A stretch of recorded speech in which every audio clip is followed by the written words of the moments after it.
Hello YouTube. The Elder Scrolls universe is endlessly fascinating. It has a deep and long universe history stretching back thousands of years before our playtimes. In fact, we know quite a lot about the ancient past, so much in fact that we have a pretty clear picture of what Tamriel looked like before most of the playable races started their civilizations on Tamriel. So, that's what I want to do today. Today I want to give you a bit of a crash course in the rulers of ancient Tamriel. After the intro.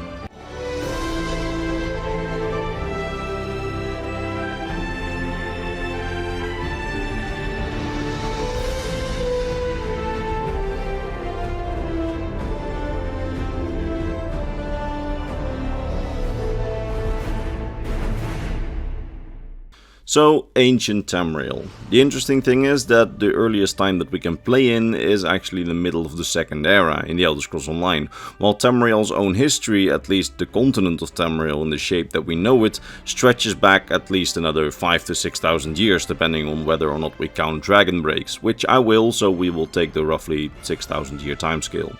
And as such, Tamriel changed a lot over the course of these millennia. In fact, we can roughly categorize ancient Tamriel in three phases, with the first phase being around 6,000 years before the start of the Elder Scrolls Online and 7,000 before the start of Skyrim, and this phase is the era of the beast folk dominance, before the arrival of the elves to Tamriel in the early Meretic era, when the elves were still living their best life on the continent of Muris, their original mythical homeland, before it faced its mysterious doom. Then we have a second phase, around 5,000 years before the earliest gameplay, where the elves would flee their ancient homeland and start to colonize Tamriel, forming several large elven empires stretching across Tamriel. And finally we have the third phase, around 4,000 years before the earliest gameplay, which is the earliest phase of the formation of human civilizations. Now, today we will be primarily talking about the very first phase, at a wildly different Tamriel, a Tamriel that was largely wild, untamed and void of civilization, save for tribal people and some large mythical civilizations in the south and potentially the north. In the earliest of early records about Tamriel beyond mythic times, we know that beast folk dominated the continent, as Tamriel had two big and powerful civilizations in the south. The first was the Khajiit civilization, divided into 16 clans which would later become 16 kingdoms. This ancient civilization of Khajiit ruled not only elsewhere but also large parts of Cyrodiil and Valenwood, with these 16 kingdoms working together in harmony under the symbolic rule of the Main, the spiritual leader of all the Khajiiti people. Now, something interesting here is that the early Khajiit realm was functionally very different from what you'd expect with 16 different kingdoms. You would expect them to be competitive, trying to screw each other over all the time, and be hyper-territorial, but that's really the opposite of what ancient Khajiiti society was like. In truth, the 16 kingdoms were, at least at first, more like 16 trading posts used for the nomadic groups of the Khajiit to trade with each other, with these 16 trading posts eventually attracting more and more nomadic Khajiit to come live there, leading to city formations and eventually leading to 16 kingdoms. Now, these 16 kingdoms weren't competing against each other so much. Rather, in the legends that we have, we hear of them working together, each using their strength to help the others. Those specialized in fishing traded fish with the others, while those adept in combat provided soldiers to other kingdoms to protect themselves, and so on.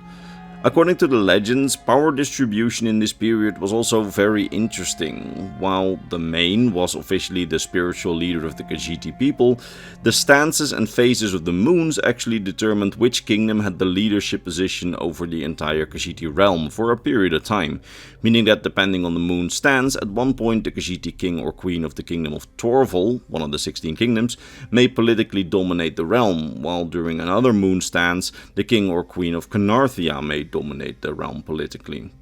It's said to have been a large and prosperous realm, and in these ancient times, before the arrival of the elves to Tamriel, who would eventually ruin this realm, many territories in the realm were still wild and untamed, with only nomadic groups of Khajiit of the 16 clans traveling around in them, with the 16 kingdoms in this time more being like 16 influential city-states which all work together to protect a common territory.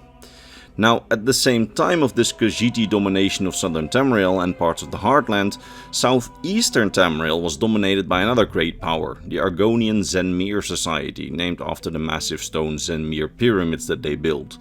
It's during this period where the Argonians were by far the most developed and advanced civilization on all of Tamriel. They were advanced in building techniques, magic, and even developed one of Tamriel's first calendars. It's a stark contrast with the Argonians that we see in the Second Era, as by that point most Argonians live nomadic and simple lifestyles. Now, this change can be explained by the view of the Argonians on the entity Sithis. You see, Second Era and presumably also Third Era Argonians see Sithis as this force of change, and they see change as a positive thing, and thus they live primarily ever experiencing the change without trying to resist it. Meanwhile, the ancient Argonians of the Zanmir period saw Sithis as an evil destroyer of chaos, and thus they tried to resist him by resisting change and chaos. To resist chaos, they tried to arrange time through a calendar, they tried to control the weather through magic, and they tried to resist destruction by building massive stone pyramids and other stone structures so effectively that they would be able to resist any destruction and withstand the erosion of thousands of years of time. Something that they actually largely succeeded in, as it's said that even by the 4th era most of these pyramids still stand, and actually 4th era Argonians are using them again to some degree, which is actually endlessly fascinating, as the whole reason that they got abandoned was that the Argonians' view on Sithis suddenly changed dramatically, and once they learned to embrace change of Sithis rather than resist it, they saw it as silly to continue using these stone nests, as they called it, and they basically devolved their civilization back to a tribal lifestyle. Now, this devolving is called the Duskfall, and I have a whole video in the description of this video where I go into more detail about it. But what's interesting to know about it for this video is that when the elves arrived on Tamriel, the Zanmir pyramids were already long since abandoned, indicating that on ancient Tamriel, once Zanmir society of the Argonians suddenly fell, it were actually the Khajiit, at least for a time, with the only real structured society as far as we know. Although, there are legends of another civilization flourishing on the coasts and in the waters of northern Tamriel at this time, as the Dreg as the game pronounces it, or Droog as you write it, according to the Daggerfall user guide, were rumored to be the remains of a once great civilization that flourished in the Iliac Bay, with similar legends and stories telling of Dreg kingdoms of coral around and in modern day Morrowind before even the Dwemer arrived to the region. Quite literally, nothing remains for us to speculate on with this potential ancient society, other than some short mentions in canon lore and some expansions of the concepts in later obscure texts. That having been said, this apparently partially underwater, partially above water society of Dreg, ruled by Dreg kings, which ruled part of northern Tamriel, is an extremely cool concept nonetheless, and they're even expanded in some mythical sources, like for example Mankar Cameron's commentaries on the Mysterium Xarxes, where he mentions Dreg kings ruling the mythical and strange continent of Lig, which we don't even know whether or not it existed. See, what we're working with, we're not really sure on whether or not this realm ever really existed, but it's a cool concept and definitely worth a mention in a video like this. Now, those are the larger scale societies which existed on Tamriel before the elves' arrival, but there were several other smaller societies that we know about existing on Tamriel at this time. First off, the infamous birdmen of Cyrodiil, a race of intelligent humanoid birds, think the Rito from The Legend of Zelda, who apparently lived on and around the Imperial city Isle. Their society seems to have been ended because of enslavement by the ancient Khajiit, or the later Ayleid elves, who were also in the business of enslaving the local population, or perhaps a combination of both. Now, there were also some tribal clans of proto-humans. Now, there's a whole can of worms about where these proto-humans came from, and I explained that whole shtick in my video on Atmora and my position on it. But on ancient Tamriel, there seem to have been two distinct groups of humans. First were small tribal realms in the lighter jungles and swamps of modern-day Blackmarsh. These humans were weird, and all became extinct in the first and second eras due to plagues. These humans had strange features, such as the silver-skinned Kothringi humans and the eyeless Orma humans, and the Horwali and Yespet humans as well, who we don't really have any lore on. And then there were the more conventional small clans of humans in the northern half of Tamriel, primarily Skyrim, High Rock, Cyrodiil and Hammerfell, who most likely came from Atmora before the big migrations which would become the Proto-Nordic society. You see, for thousands of years, before the Atmoran rulers and dragon worshippers would try to colonize Tamriel with places like Sarthal and many of the Nordic ruins that we see in Skyrim, The ancient humans of Atmora had allegedly been sending prisoners and other smaller groups of humans on exile to Tamriel, with apparently also noble second sons without much hope for riches on Atmora also making the trip with their retinue. These groups seem to have come before the elves already, although some speculate that these groups didn't come from Atmora at all and they were actually native to Tamriel, and the whole Atmora story is propaganda. Pick your poison in that. I personally explain my position more clearly in the Atmora video, and I think that the humans that are more like conventional humans, so the Needs basically, who would evolve into the playable races of humans, except for the Redguards obviously, that they came from Atmora, and that these weird humans of southern Tamriel, so for example the Orma and the Kothringi, that those were native to Tamriel. But hey, pick your poison. What is important is that these small clans and tribes of humans who apparently already were there did not really do anything of note and didn't form any civilizations, at least as far as we know of from the records, until at least several centuries to even a millennia into the formation of the Elven empires. But some humans were apparently already living on Tamriel. Now, in the wild and untamed jungles of modern-day Valenwood, there really seemingly wasn't much save for the tribal ape men, the Imga, who had their own clans and tribes in the jungles. The same actually goes for parts of southern Blackmarsh, where you had the Lilmothid, the foxmen of Blackmarsh, who also lived a tribal lifestyle and we know very little about.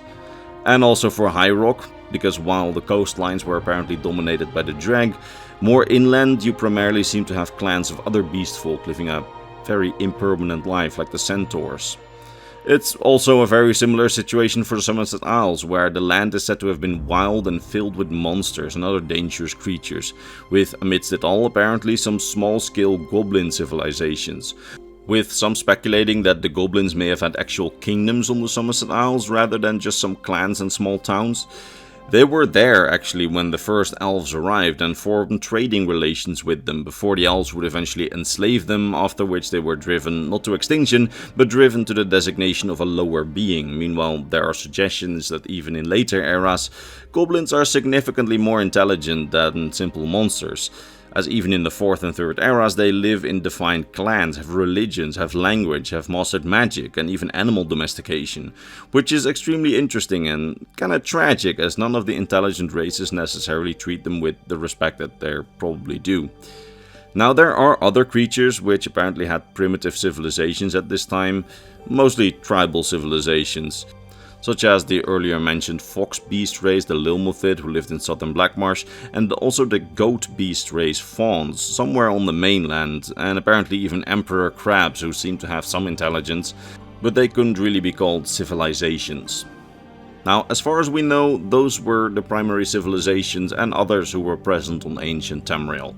Now, an advantage of me having made these videos for like 10 years is that on quite a few of the topics mentioned in this video I actually made some deep dive videos in case you want to know more. If you want to know more about those weird native human races, the Kothringi and the Orma, I made videos. Want to know more about the ancient Khajiit and Argonian histories?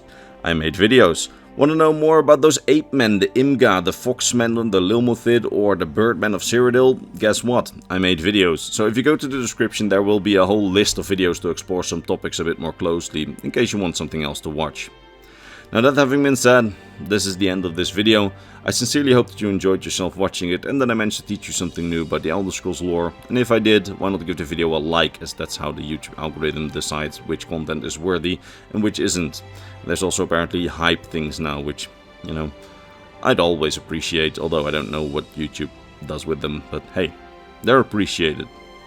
And now all that remains for me to be done is to vocally thank my top Patreon supporters: Mr. Bernardo Binda, Gabriel Binda, King Chris 20, Volkior of Argonia, RB Dash, Polycon, Baradermas, Lexicon, Sword of Bushido, Rakai, Spaceman, Ranger, and James Lynch. It's thanks to these people and all the others on screen who are my lovely Patreon supporters and YouTube members that this channel stays alive and why I can take off time in my job to even make these Elder Scrolls lore videos. So huge thanks to them. Links are in the description if you want to join them and see your name on screen right now.